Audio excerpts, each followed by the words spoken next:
السلام علیکم۔ ہم میں سے بہت سے لوگ اپنی ساری زندگی یہاں لاہور میں گزارنے کے باوجود یہ نہیں جانتے کہ وزیر خان مسجد کہاں واقع ہے، حالانکہ اسے لاہور کا اصل زیور سمجھا جاتا ہے۔ میں یہ ضرور کہوں گا کہ لاہور کی خوبصورتی اور رونق اس شاندار فن تعمیر کے بغیر ادھوری ہے۔ لاہور کی تعمیراتی یادگاروں میں وزیر خان مسجد کو بہت اہم مقام حاصل ہے۔ اس مسجد کی نمایاں خصوصیات فریسکو، متحرک رنگ اور خطاطی ہے۔ اس بار جب آپ مسجد میں داخل ہوں گے تو آپ اپنے آپ کو رنگ و امن، سکون اور سکون سے بھری دنیا میں محسوس کریں گے جو آپ کے دماغ اور روح کو مطمئن کرے گا۔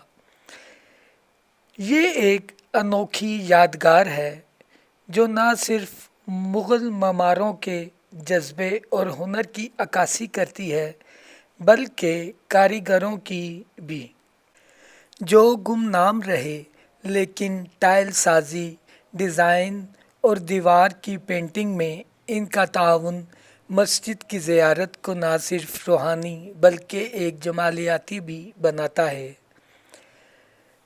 مسجد لاہور کے گورنر وزیر خان کی سرپرستی میں تعمیر کی گئی۔ تاریخی بیانات میں بتایا گیا ہے کہ مسجد کی بنیاد 1634 میں رکھی گئی تھی اور یہ مغل بادشاہ شاہ جہاں کے دور میں 1641 میں مکمل ہوئی تھی۔ کہا جاتا ہے کہ شاہ جہاں کے دور میں مغل سلطنت میں فن تعمیر کو فروغ ملا۔ اس کی مشہور شاہکاروں میں تاج محل، شیش محل، لاہور اور شالیمار گارڈن شامل ہیں۔ وزیر خان مسجد شاہ جہاں کے دور کا ایک اور فن تعمیر کا شاہکار ہے اور یہ قدیم دیواروں والے شہر لاہور کے اندر دہلی دروازے کے اندر واقع ہے۔ خطاطی، جیومیٹریکل اور پھولوں کی سجاوٹ کا متاثر کن امتزاج منفرد ہے اور وزیر خان مسجد کو نفاست اور خوبصورتی، توازن اور شان و شوکت کا مظہر بناتا ہے۔ آپ شاہی پگڈنڈی پر چلتے ہوئے اس یادگار تک رسائی حاصل کر سکتے ہیں جسے شاہی گزرگاہ بھی کہا جاتا ہے۔ اس پگڈنڈی کا نام اس لیے رکھا گیا کیونکہ مغلوں نے دہلی سے قلعہ لاہور جاتے ہوئے اس راستے کا استعمال کیا۔ چوک وزیر خان کے اندر جانے والے راستے پر آپ کو یہ عظیم المثال مسجد شاندار کھڑی نظر آئے گی۔ جیسا کہ آپ آج یادگار کو دیکھتے ہیں، چند سال پہلے ایسا نہیں تھا کیونکہ یہ بے شمار تجاوزات کے پیچھے چھپا ہوا تھا۔ Walled city of Lahore authority نے 2012 میں تجاوزات کو ہٹایا تھا اور لوگوں اور سیاحوں کے لیے اس کا نقطہ نظر واضح کیا تھا۔ وزیر خان نے اس مسجد کے لیے اس چوک یا چوک کا انتخاب کیا کیونکہ یہ اس وقت لاہور کے ایک مرکزی مقام تھا اور شہر کے مختلف حصوں کو کھڑے راستوں اور تنگ سی گلیوں سے ملا ہوا تھا۔ وزیر خان نے اس جگہ کا انتخاب کرنے کی ایک اور وجہ سید محمد اسحاق کازیرون کی قبر تھی جو مسجد کی تعمیر سے تقریباً 2.5 صدی قبل وفات پا گئے تھے۔ یہ جگہ مذہبی تعلیم کا درس گاہ رہی تھی کیونکہ یہ سنتوں کے رہنے والے گھر تھے جو متلاشیوں کو روحانی علم سکھاتے تھے۔ یہ مسجد مغلوں کے دور میں علم و تعلیم کی جگہ رہی تھی جہاں مسلم دنیا کے مختلف حصوں سے بڑے بڑے علمی لوگ اکٹھے ہوتے تھے اور علمی گفتگو کرتے تھے۔ قرآن پاک اور خطاطی سیکھنے والے طلبہ بھی مسجد کے چھوٹے کمروں یعنی حجروں میں قیام کرتے تھے۔ مسجد کا مرکزی دروازہ دل کو اڑا دینے والا شاندار دروازے اپنے آپ میں ایک یادگار سے گزرتے ہوئے مرکزی دروازہ ہے جو مسجد کے مشرقی جانب واقع ہے۔ حال ہی میں چونک میں کھدائی اور تحفظ کے کام کے دوران مسجد کا اگلا حصہ اور زمینی سطح کو بھی بحال کر دیا گیا ہے اور اب زائرین کو اندر جانے کے لیے مزید سیڑھیاں چڑھنا ہوں گی۔ مرکزی دروازے کو اس کے ارد گرد کی دیواروں سے 2 فٹ باہر کی طرف پیش کیا گیا ہے اور دونوں طرف 2 فٹ قطر کے چھوٹے میناروں کے ذریعے فریم کیا گیا ہے جس کے اوپر چھوٹے کوپولا ہیں۔ مسجد کا ایک اور دروازہ شمالی جانب واقع ہے جو ایک بازار میں کھلتا ہے۔ اس دیوار اور گیٹ کو حال ہی میں Aga Khan trust for culture and walled city of Lahore authority نے بھی محفوظ کیا ہے۔ مسجد کے داخلی دروازے پر محراب والا طاق جو وزیر خان چوک کی طرف ہے اسے پھولوں کے نقشوں سے سجایا گیا ہے اور یہ لاہور کے مقرنہ کی پہلی مثالوں میں سے ایک ہے جو کہ اسپین کے الحمرا کے ساتھ ساتھ ایران کے متعدد شاہی مساجد میں ایک تعمیراتی عنصر پایا جاتا ہے۔ معماروں اور مورخین کا کہنا ہے کہ عبادت گاہ کے اوپر نیچے گنبد اس سے پہلے کہ لودھی خاندان کے اندر کی عکاسی کرتے ہیں جس نے مغل دور سے پہلے لاہور میں حکومت کی تھی۔ مسجد کی سب سے امتیازی خصوصیات صحن کے 4 آنے والے 4 مینار شاندار طریقے سے کھڑے ہیں۔ یہ تصویر پہلی بار لاہور میں مغل آرکیٹیکٹس اور ڈیزائنر نے استعمال کیا۔ آپ ان میناروں سے پورے دیواروں والے شہر کا نظارہ کر سکتے ہیں۔ اس مسجد کا نماز گاہ جو فن تعمیر کا ایک اور شاہکار ہے، یہ لاہور کی مغلیہ دور کی مساجد کے سب سے زیادہ دیدہ زیب عبادت گاہوں میں سے ایک ہے اور مجھ پر بھروسہ کریں کہ آپ اسے دیکھ کر دنگ رہ جائیں گے۔ پورے چیمبر کو فریسکو اور خطاطی سے سجایا گیا ہے۔ یہ زیورات صرف نماز گاہ کے اندر نہیں ہیں، یہ مسجد کے اگوارے میناروں اور دیواروں پر بھی نظر آتے ہیں۔ نماز گاہ ایک گلیارے والی 5 خلجی شکل کی پیروی کرتی ہے جو لاہور میں پہلی بار مریم زمانی مسجد میں بنائی گئی تھی، جسے بعد میں نصف صدی بعد شہنشاہ اورنگ زیب کی تعمیر کردہ بادشاہی مسجد میں اس کا مکمل اظہار ملا۔ مسجد کا زیادہ تر حصہ کٹے ہوئے اور ملبوس اینٹوں سے بنایا گیا ہے جس کو چمکدار ٹائل موزیک سے سجایا گیا ہے۔ آپ دیکھیں گے کہ مسجد کے بیرونی حصے کی اینٹوں کو کاشی کاری کے نام سے مشہور ٹائل ورک سے مزین کیا گیا ہے۔ اندرونی صحن کا رخ موٹیف اور پلیٹ سے مزین ہے جو 17ویں صدی کے فارس کے مضبوط اثرات کو ظاہر کرتا ہے۔ استعمال ہونے والے فارسی طرز کے رنگوں میں لاجوڈ، کوبالٹ بلو، فیروزی، سیرولین، سفید، سبز، نارنجی، پیلا اور جامنی رنگ شامل ہیں، جبکہ فارسی سے متاثرہ شکلوں میں ستاروں کے سائز کے پھول اور انگور شامل ہیں۔ یہ رنگ مسجد کو متحرک اور جاندار بناتے ہیں، اور جو بھی مسجد میں آتا ہے اسے ایسا محسوس ہوتا ہے جیسے وہ ان سے رنگوں کے ذریعے رابطہ کر رہا ہے۔ مسجد میں درختوں کے نقش بھی ہیں، اور یہ مغلوں کی پہلی یادگار ہے جس نے یہ نقش فارس سے ادھار لیے ہیں۔ وزیر خان چوک کی طرف داخلی دروازے کے اگلے حصے کو ٹائلوں کے وسیع کام اور خطاطی سے سجایا گیا ہے، جس میں قرآنی آیات، پیغمبر اسلام صلی اللہ علیہ وآلہ وسلم کے اقوال اور پیغمبر اسلام صلی اللہ علیہ وآلہ وسلم کے لیے دعائیں ہیں، اور خطاطی کے نشانات شامل ہیں۔ مرکزی نماز گاہ کے داخلی دروازے کے اوپر تاریخی حوالوں کے مطابق خطاط حاجی یوسف کشمیری کی لکھی ہوئی قرآن پاک کی سورۃ البقرہ کی آیات ہیں۔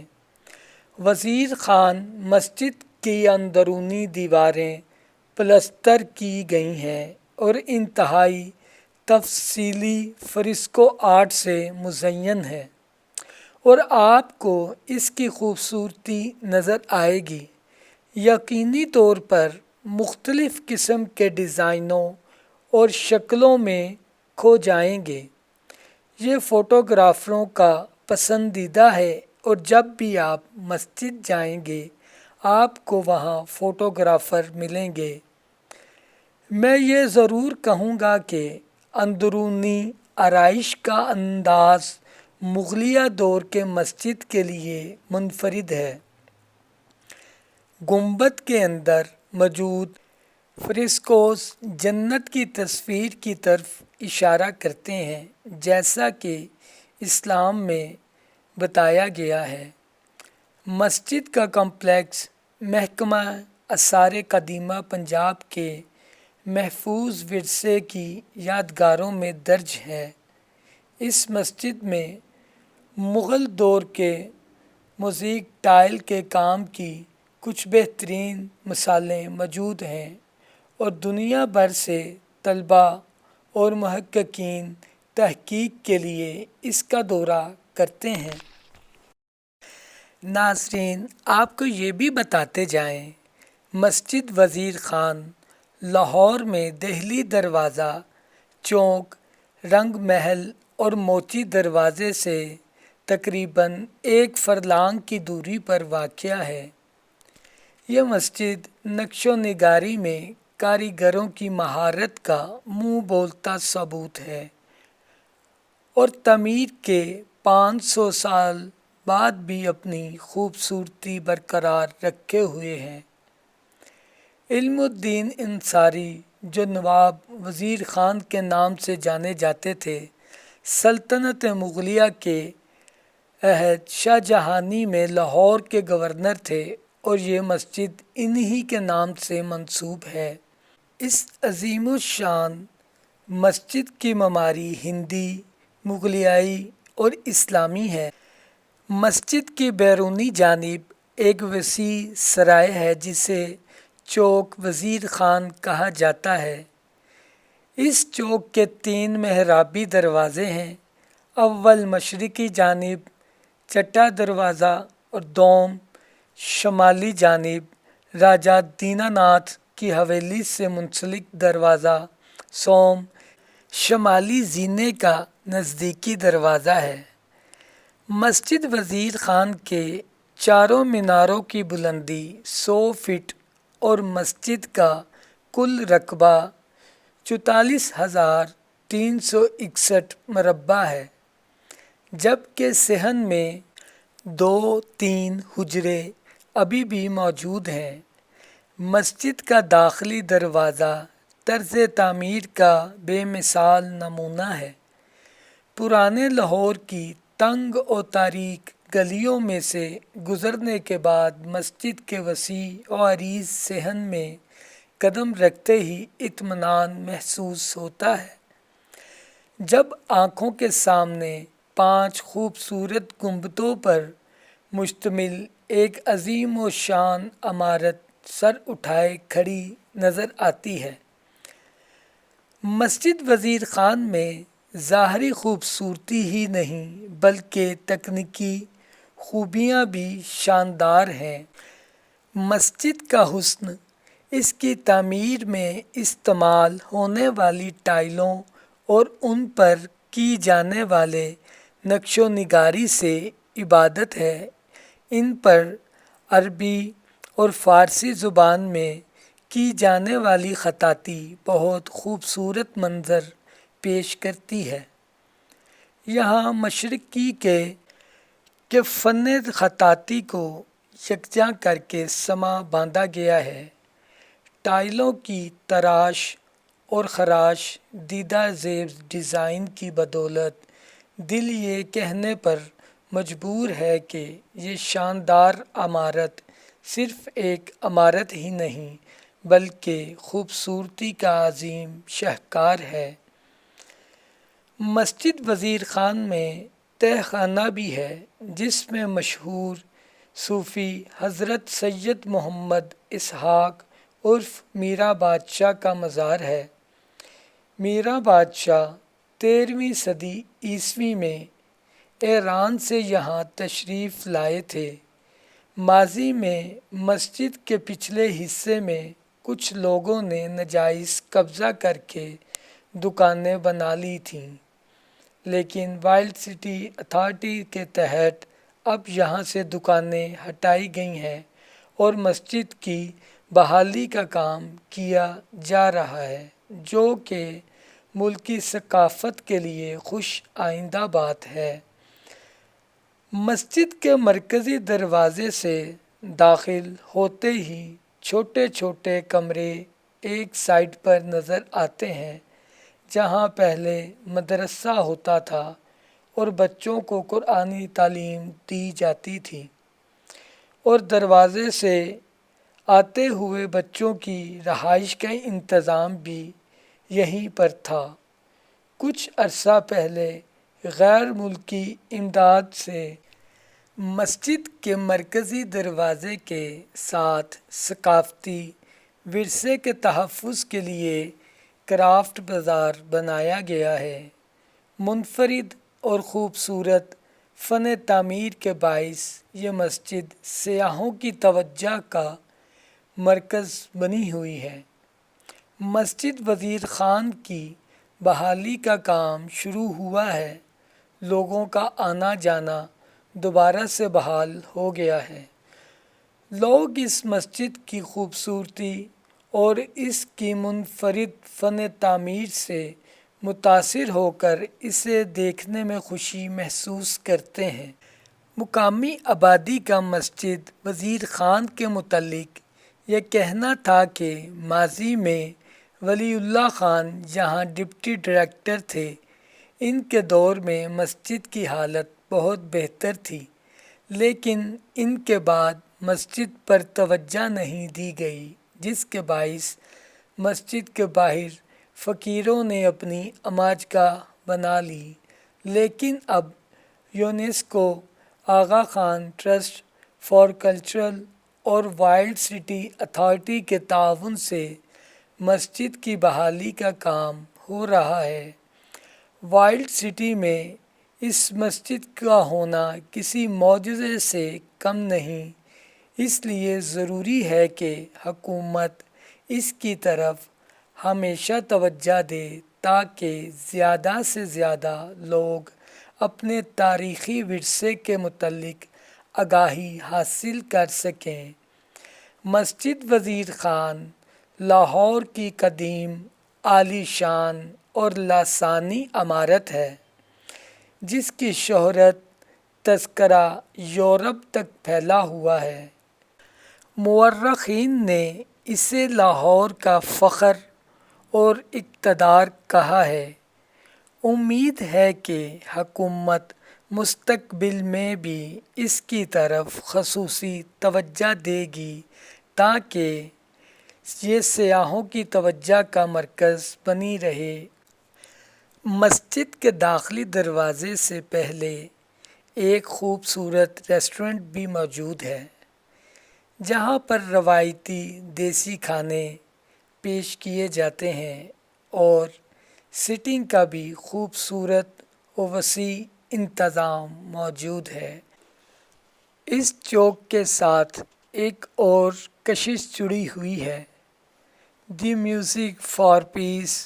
ہر ہفتے کو آپ اس چوک پر آ کر مختلف قسم کی موسیقی سن سکتے ہیں۔ قوالی، صوفی کلام، دھمال، ڈھول، ہیر، گھومتے ہوئے درویش اور بہت کچھ۔ جی ہاں، عظیم و شان مسجد کے تقدس کو مد نظر رکھتے ہوئے یہاں کوئی راک میوزک یا صوفی میوزک کے علاوہ کوئی اور چیز نہیں ہے۔ حیرت کی بات یہ ہے کہ اب غیر ملکی اور مقامی لوگ ہر ہفتے کی شام سے لطف اندوز ہونے آ رہے ہیں۔ اس چوک میں میلاد، نعت مشاعرہ وغیرہ جیسے مذہبی تقریبات بھی منعقد کی جاتی ہیں۔ مقامی کمیونٹی اس سرگرمی سے متاثر ہوتی ہے، جہاں سب آ کر ایک اچھا خاندانی وقت گزار سکتے ہیں۔ ناظرین، امید کرتے ہیں آپ کو ہماری آج کی ویڈیو پسند آئی ہوگی۔